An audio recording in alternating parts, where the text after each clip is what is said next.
Session, it is my pleasure to introduce our first conversation with Dean Sarah Soule and former UK Prime Minister Rishi Sunak.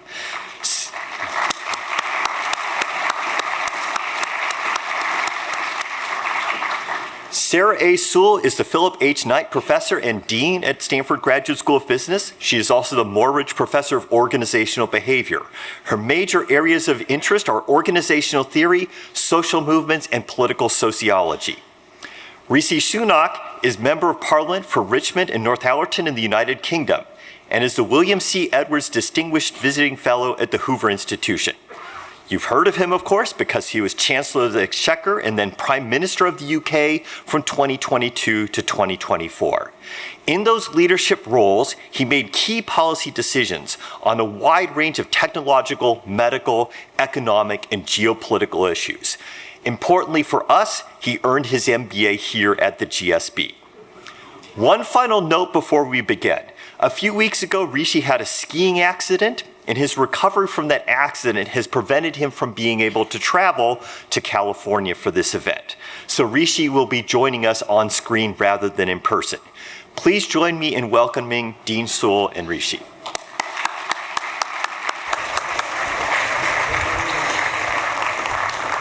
Thank you, Ken. Thank you for that wonderful welcome and wonderful introduction. I am so delighted to see all of you here, and I can't think of a better person to help us kick off the forum than Rishi Sunak, who, as many of you know from the introduction and from his biography, is probably one of the world's greatest experts on navigating very complicated contextual factors.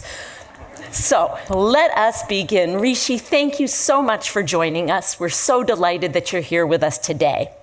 And there's so much going on in the world right now, and your perspective is going to allow us to kick off the conversation with great style and I think great intellectual discussion. So I'll dive in with my first question. Let's talk a little bit about the international order. Often we hear people say that the international order is being renegotiated in real time right now. Some people say, of course, that the order that we have built up over decades is gone for good. Others say that we're more in a period of renegotiation. I'd like to ask you from where you sit, what does this like to you, Rishi?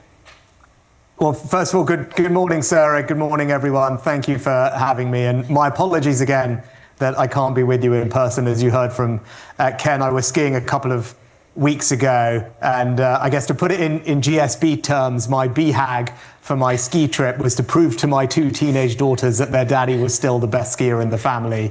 But it turned out for a 45-year-old that was too big, too hairy, too audacious a goal to succeed in. So I attempted to jump on the last day to put them right, and I've ended up on the no-fly zone list. So apologies for that. But to go to your question, what I can say is, whilst I'm in bad shape and hopefully I'll be back skiing again, that's certainly not the case for the international rules-based order that we all grew up with and got used to. And I think that the tricky thing is, for leaders especially, is just accepting that reality, right? We shouldn't spend time debating whether that's a good thing, whether it's a bad thing. We just have to accept that that is the new reality. The tricky thing is also, though, we don't know what's replaced it. It's not as if we've gone from one particular set of rules and an operating framework to a clear alternative. We're in this period of transition. And what history tells us is that those periods of transition can be quite unpredictable and actually quite bloody. I think it's not a coincidence that right now there's more conflict around the world than at any point since World War II. But what I can say is I think some of the features of this new world order are starting to take shape. I mean, the first is that stability, as we got used to, is gone. We have to get used to a more unpredictable environment. Pax Americana, as we knew it, is clearly not operating and going to operate in the same way, partly because the US is redefining its role in the world under this administration, but some of those forces were in place before. But also because for the first time in its modern history, in China, the US has a clear peer competitor across economic, military, and technology domains. You contrast that to the Soviet Union, though. China is far more integrated into the global economy. Many more countries trade far more with China than they do with the US. So that injects a degree of complexity. Then alongside that, you've got the rise of global swing states, as they've been called, countries like India, which don't neatly fit into any box. They're going to kind of go their own way, and we have to adjust to that. We've got a kind of increasing, I guess, cooperation between countries like Iran, Russia, North Korea, and China, which causes its own challenges, particularly for those of us in Europe. And you put all of that together, and as I said, we've got a quite unpredictable situation. And I guess the key takeaway for me is not just adjusting to this new world, but adjusting to it means recognizing that hard power matters again. And I think for a generation of leaders that were operating in a different framework, which you described, Sarah, the kind of new realization is, hard power is back, it matters, and you need to invest in it if you are a country. Okay, thank you. Thank you, Rishi. Let's talk a little bit about the special relationship between the United States and the UK. How important do you think of this alliance and other such alliances as we think about the New World Order? Yeah, it obviously, for people like myself and many Brits are firm believers that the US and the transatlantic alliance, first of all, between the UK and the US, Europe and the US, is incredibly important, not just to European security and prosperity, but to global security and prosperity. I firmly believe that, have always advocated for it. I think an active US around the world is a force for good. And the US has always been, in my view and many others, a very benign hegemon with an enlightened view of its own self-interest. Now, what's happened over the last several months has put a lot of pressure on that set of beliefs. And I think that's particularly challenging for those like myself in Europe who are such strong supporters of the special relationship of the transatlantic alliance, not least because it has allowed our French friends to say, we told you so, which is never a fun thing for a Brit. But look, I was very fortunate personally to have a strong relationship with Joe, with President Biden. We had a fortuitous calendar, which meant we saw each other almost every month for a period of 6 months. During our terms in office, which is quite rare actually amongst these relationships between leaders. The personalities do make a difference, and we had the opportunity to build a good personal connection, and we enjoyed each other's company, and that certainly helped get things done. But having said that, when I went through, particularly with our intelligence and defense senior officials, and advisors, what was very clear to me is, that personal relationship kind of sits at the top of a very deep pyramid, and there's so much operational, on the ground, historical cooperation that is happening that the relationship can survive, the ups and downs between any two individuals. And there have been many times throughout history where you've had personality clashes or slight misalignment of views, but it is a relationship that has endured because it is deep, particularly at that intelligence, military and security level, and we share the same values and have stood together to fight, whether it's the forces of communism and fascism at points in our history, and I'm confident that the two countries will remain close. And if you put it this way, just think about it, your country, America, is celebrating 250 years of independence this year, and one of the ways that the US has chosen to celebrate kind of unshackling itself from Britain is to invite the great-great-great-great-great-great-grandson of George III over for a historic state visit and address to Congress. So I think that tells us that the special relationship will endure. Very nicely said. Thank you so much. And let's shift gears a little bit to think a little bit generally about Europe and kind of the sort of stubbornly elusive growth in the region. What is your honest diagnosis? Is it a policy problem?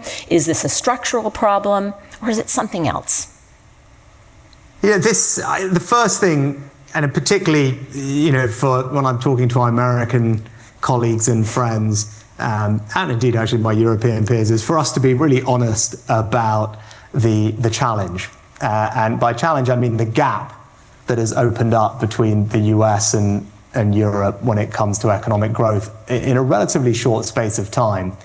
If you go back maybe just a decade or so, Europe and the US had pretty similar sized economies. Fast forward not that long, 10 years, 12 years, and the US has outperformed by about a third, which is actually, if you think about it, pretty extraordinary outperformance in a short space of time. Another way to think about it, which is quite striking, is if you think about GDP per capita, which I appreciate is not a perfect measure of prosperity, but it's a pretty decent one. If Europe was a state, if Europe was an American state, on a GDP per capita basis, it would be the poorest state in America. And not just by a little bit, by about $10,000 per head. So that is the scale of the gap that we're talking about. And so look, we have to recognize that something is not working as any of us would want it to be, and it needs addressing. Now, actually, my friend and former colleague Mario Draghi, who's written, as everyone knows, a very comprehensive report, I think where people actually, pretty supportive in theory of all the things that Mario has said in that enormous report about how to restore European growth and competitiveness. The reality is, Sarah, to answer your question, I think at last count, 10% or so of Mario's recommendations had been adopted, and we're a few years on now. So there clearly is work to do. Partly the challenge is, and Ken alluded to it right at the beginning, is politics and leadership isn't easy. And Jean-Claude Juncker, who was a European Commission president from before, I think maybe summarized it best when he said, we know exactly what to do. We just don't know how to get elected again once we've done it. And hopefully we can rise to the challenge in Europe. But that's a little bit where we are. Okay. It's a little bit like academic administration, I think, in some sense. All right, I want to shift gears just a little bit too. Part of the theme today, of course, will be technology and rapidly shifting technology and AI. And so I want to think a little bit about that and ask you a question. Amidst all of the geopolitical change that we've touched a bit on, we're in, of course, another technology revolution. And I've heard you describe this as a paradox for leaders. Can you share a little bit more about what you mean by this phrase, paradox for leaders, when talking about this? Yeah, I think it actually goes back to probably your opening question. And this geopolitical world that we're living in, I think genuinely is the most dangerous period of our adult lifetimes. And I said that in a speech when I announced an increase to UK defence spending, and I was with the NATO Secretary General at the time, and we were in Poland, and this is a few years ago, talking about this new geopolitical world and the need for us to invest more and rise to meet the threats that we faced. But the paradox, as you put it, and what I said in the same speech, is that the paradox of the moment is that it's at the same time the most transformational time that any of us have ever lived in. And that is, of course, because of AI. Not exclusively because of AI, but predominantly. And that's because AI is a general purpose technology. And these don't come along all that often, right? We're very lucky as policymakers, as practitioners, to be living at a time where this technology has come along, which has, like steam power and electricity before it, the opportunity to transform every aspect of our lives, of our economies and our societies, if we harness it correctly. And I think it's incumbent on us as leaders, not to kind of listen to the first dialogue exchange that you and I had about all the difficult geopolitics and kind of dive back under your duvet and not come out. You need to equally say, hang on, we're living through this incredible moment, and I have the ability, I have agency to shape our destiny, whether it's as an organization, as a country, and grasp this thing, learn the lessons from history about how best to do that. But actually, if we properly harness this thing, I think we can deliver an enormous amount of prosperity and indeed more security to our citizens. So that's the paradox, as I said, of the moment. You've got both of these things coexisting at the same time. That's great. And so what I'm hearing you say is that this is really about spreading and deploying the technology effectively, responsibly, and principally. Can you elaborate a little bit on what that might look like in practice? Yeah, I think, and you think you hit on an incredibly important distinction, because often when people instinctively talk about how do you win in AI or who's winning the AI race, your mind and certainly the media headlines are drawn to this race for AGI, for superintelligence. I'm sure some of the people sitting in the audience are working on it themselves, right? And this race, who's going to get there first? Is it the US? Is it China? Which lab is ahead this week on which benchmark? Now, whilst that's certainly important, and as someone who believes deeply in Western liberal values prevailing, I very much want the US labs to win. I think it's important that they do. But I think the kind of more interesting race is the race you described. It's the race for what I call everyday AI. Like, who can spread the benefit of this technology across their country for the benefit of their citizens as quickly and as broadly as possible. And that, I think, is the thing that we as policymakers need to focus more on, and maybe doesn't get enough attention. And history, I think, here is instructive, because history tells us something. And actually, I felt like I learned this in a book that Brad Smith from Microsoft had given to me when I left office. And one of the great advantages of leaving a job like being Prime Minister is you have time to think. And I'm sure like all people in these big leadership jobs will say the same thing, but carving out time to think when you're in those jobs is enormously difficult, and the urgent always crowds out the important. But anyway, Brad had given me this book by a professor called Jeffrey Ding, who wrote this book called Technology and Great Powers, Technology Diffusion and Great Powers, and it talks about this throughout history. And the kind of example, well, his key point is, the key takeaway is, look, you don't need to be the country that invents the technology to be the country that benefits from it the most, right? So if we're not Silicon Valley, if we're not Beijing, that's okay. We should take heart from that. And the example he gives, which I love, so forgive me for spending a second on it, because I think it's instructive, is you go all the way, this pattern has repeated throughout history. You can go all the way back to the Middle Ages and the printing press, which was a really seminal technological innovation of its time. It happened in Germany, in a town called Mainz. But it wasn't Germany that got the benefit of inventing the printing press. It was actually the Dutch. And when you kind of go and look at, well, why was that? There are a few interesting things that emerge. The first was that the Dutch didn't have the same censorship laws that Germany had. They were much more open about people being able to write and say what they wanted. And so that obviously was a great boon for those in the business of publishing the written word. The second thing was they didn't have the same history of guilds or unions that Germany had. And what those guilds served to do was essentially really tightly control who was allowed to set up a printing organization or a printing press. It's kind of like state licensing, which we do a lot of work on at Stanford, and the impact of those restrictions. And then the third thing, which I found interesting with a background in finance, is the much more developed capital markets in Amsterdam meant that those involved in the printing business could much more easily hedge their paper costs, which are pretty volatile. And so you had these three kind of related institutional developments, none of which had anything to do with the printing press itself, but they allowed the Dutch to become not just the publishing powerhouses of Europe, but of the world.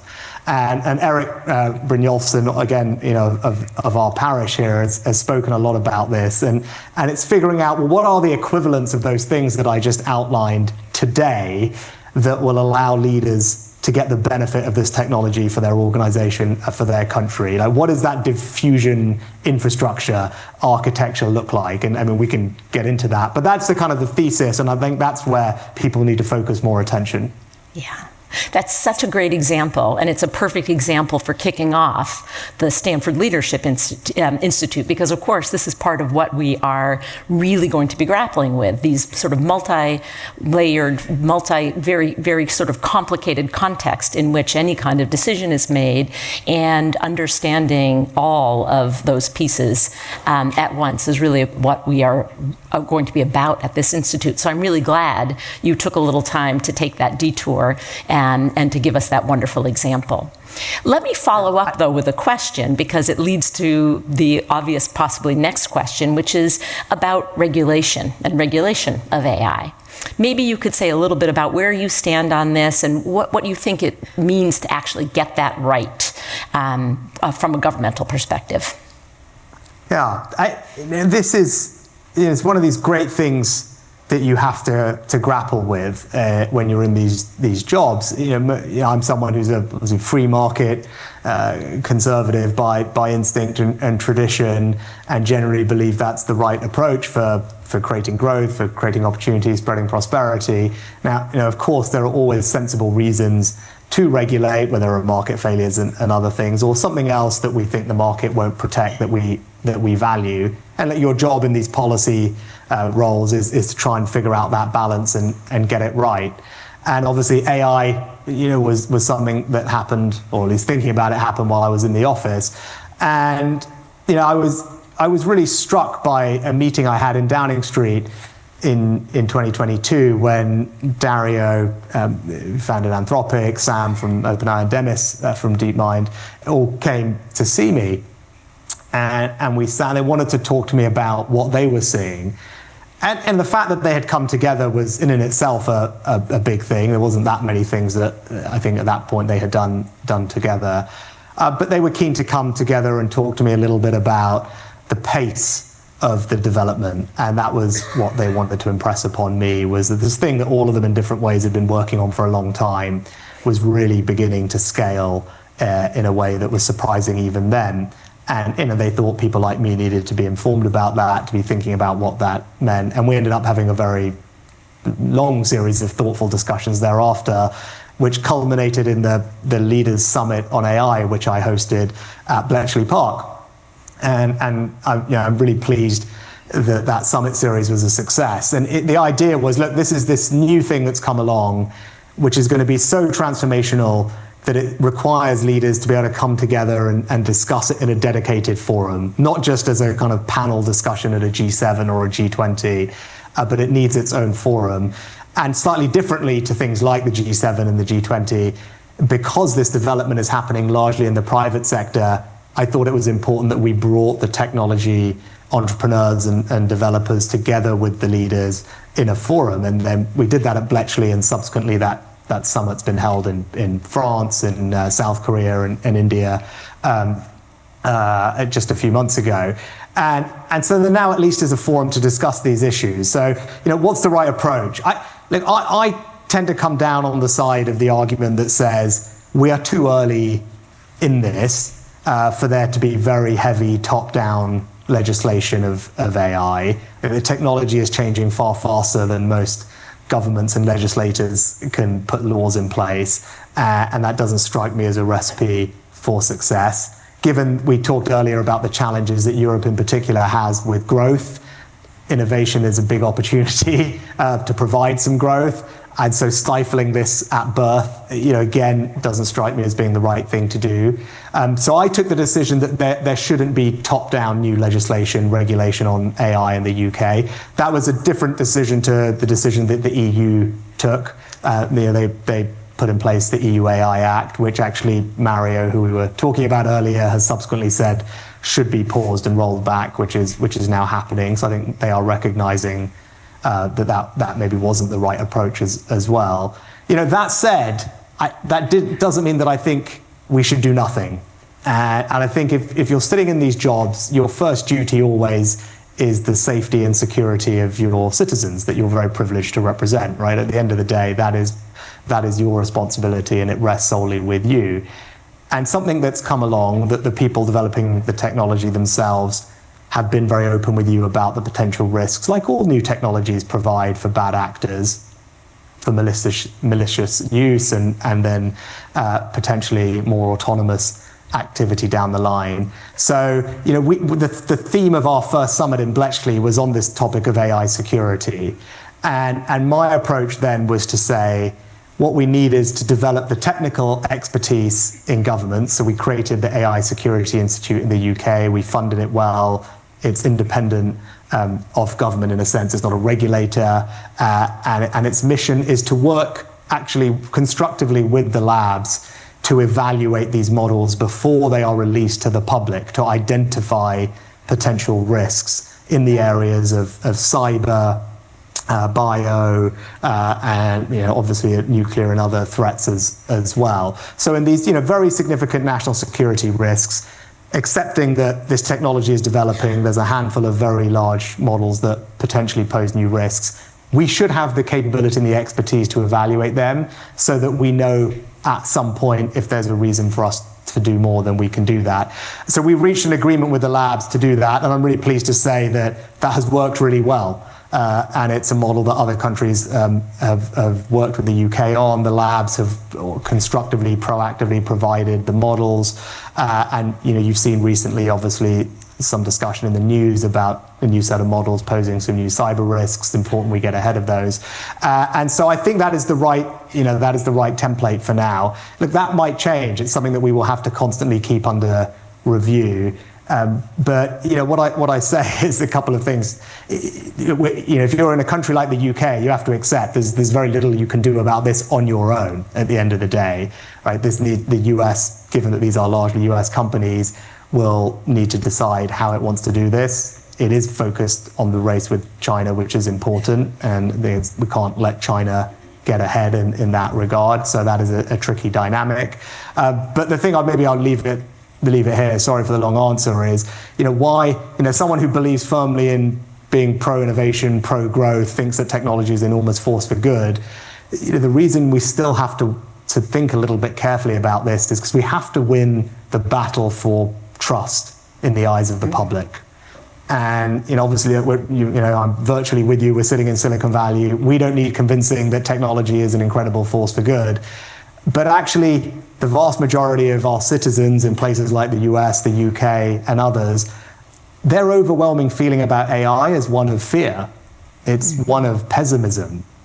And we need to change that if we want to capture all the benefits from it, because ultimately people are not going to adopt a technology that they're scared or fearful of.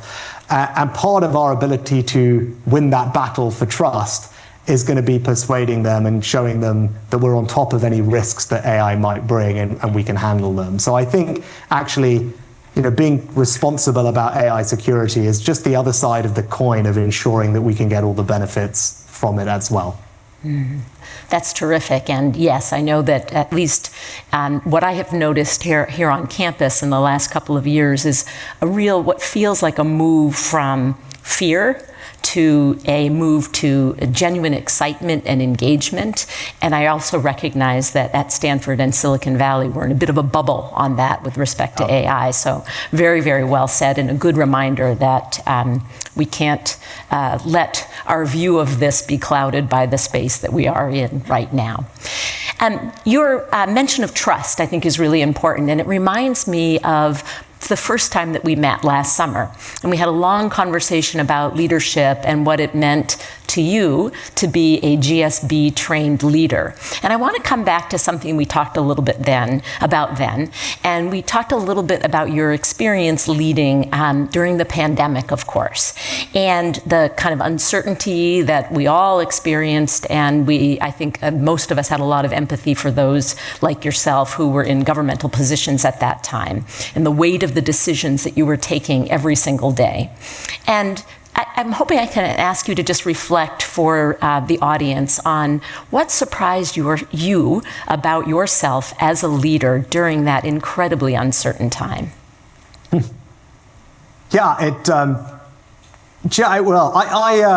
I became Chancellor in February 2020. And at the time, it was a pretty good timing. The funny thing was, so at the time, it's very much kind of battlefield promotion, one might describe it as, which was good training for when I became Prime Minister as well, it turned out. But I had inherited a budget day from my predecessor, and so I got this job. But I had to deliver a budget for the UK, which we do annually here, and you would have seen it on telly, maybe the Chancellor standing outside Downing Street with the red box and all of that. So but I had to deliver that budget for the country in 3.5 weeks, I think. So, and I thought when I got the job, wow, that, doing this budget is going to be the hardest thing I will ever have to do. But then obviously, COVID struck, and it turned out delivering that budget was the easiest thing I had to do for the next 2.5 years. And thinking back, what did I learn? There's a moment that stood out for me very early. I remember I was very young. I wasn't 40 yet at the time. I was 39, and I'd gone from having the most junior job in the cabinet. We don't have a designated survivor equivalent in the UK, but if there was, that was my job in the cabinet beforehand.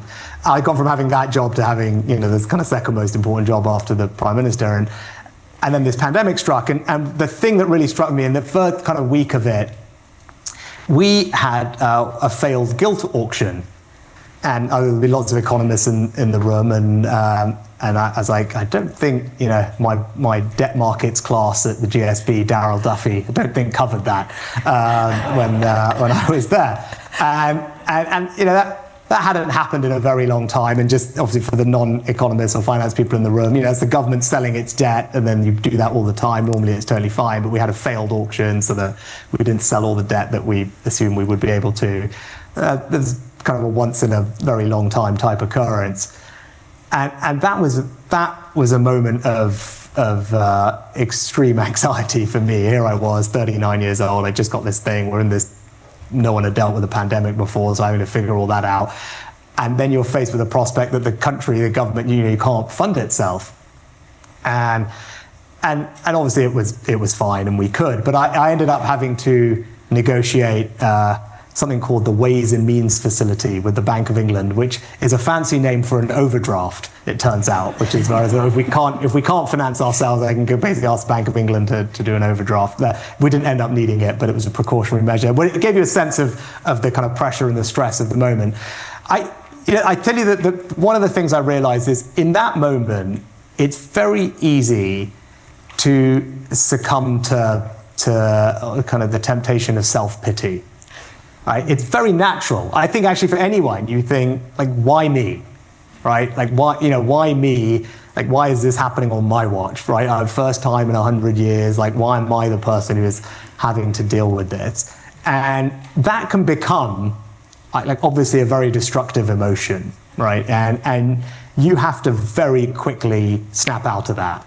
And look, everyone will get their different way to snap out of that. I actually talked in the GSB commencement speech last year about dharma, and it comes from my faith, this concept of doing one's duty and worrying less about the outcome. And that helped me, but you really have to just snap out of this self-pity thing and be like, look, I'm here to do a job, and I've got to just do it to the best of my ability and focus on that, and everything else is what it's going to be.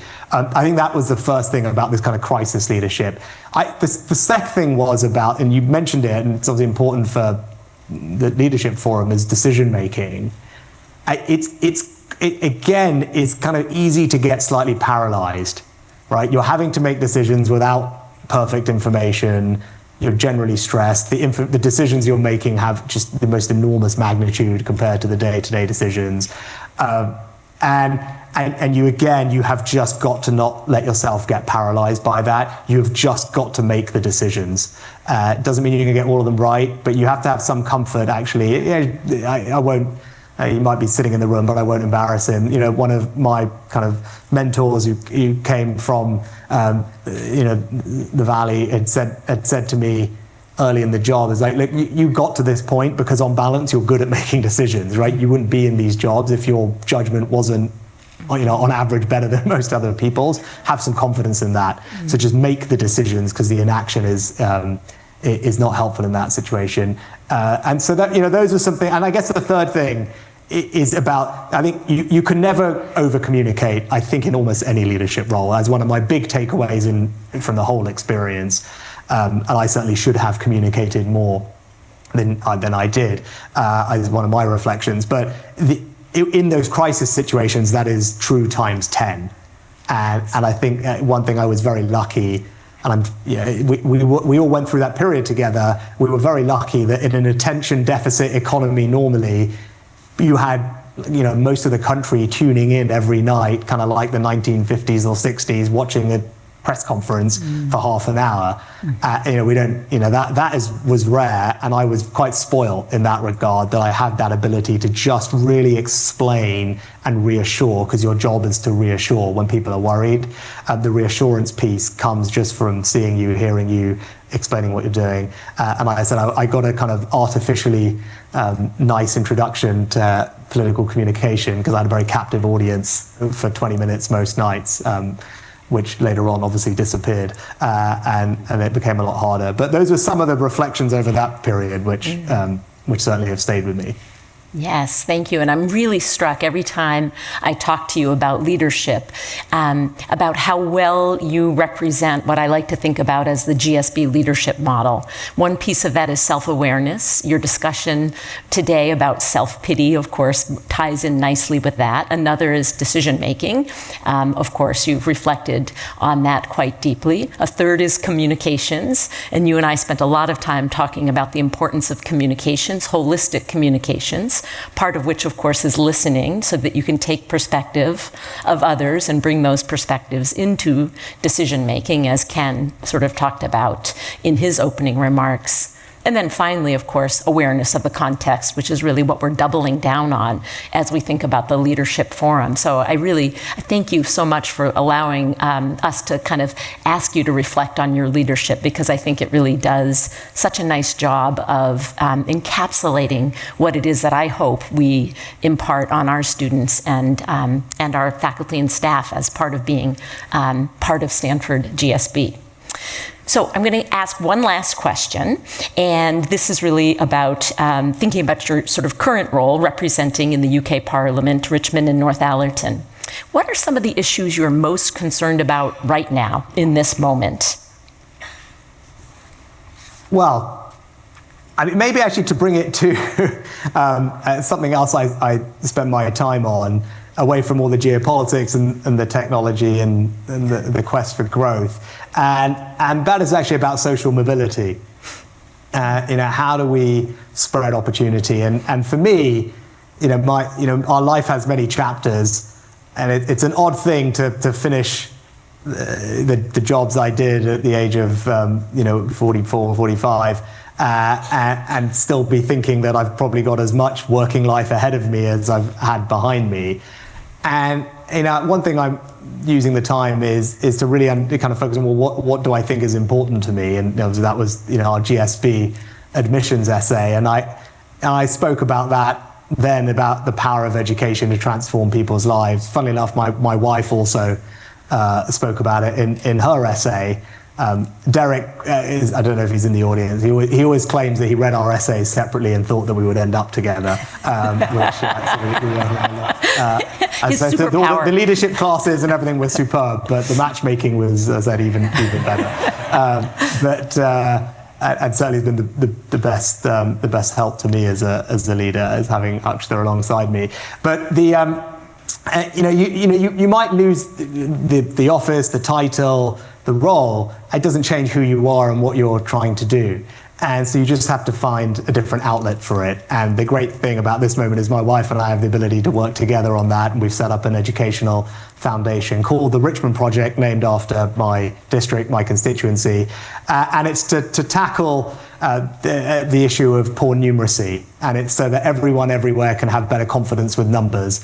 Because our belief, if you have better confidence with numbers, you can live a better life. Whether you're a young parent with toddlers, whether you're a kid learning maths at school, or whether you're someone later in life who wants to go back and pick up the skills that you missed out on first time around, to give yourself more control and choice around your financial options. So that's something we're spending time on and are finding really fulfilling, it's nice to be able to do it a little bit outside of government. You can, move a little bit faster. You can take a little bit more risk, and it's great actually to have Stanford in our lives as we do that, because one of the world's, as you and I have talked about, Sarah, one of the world's leading authorities on financial literacy education happens to be Professor Lusardi, again of our parish.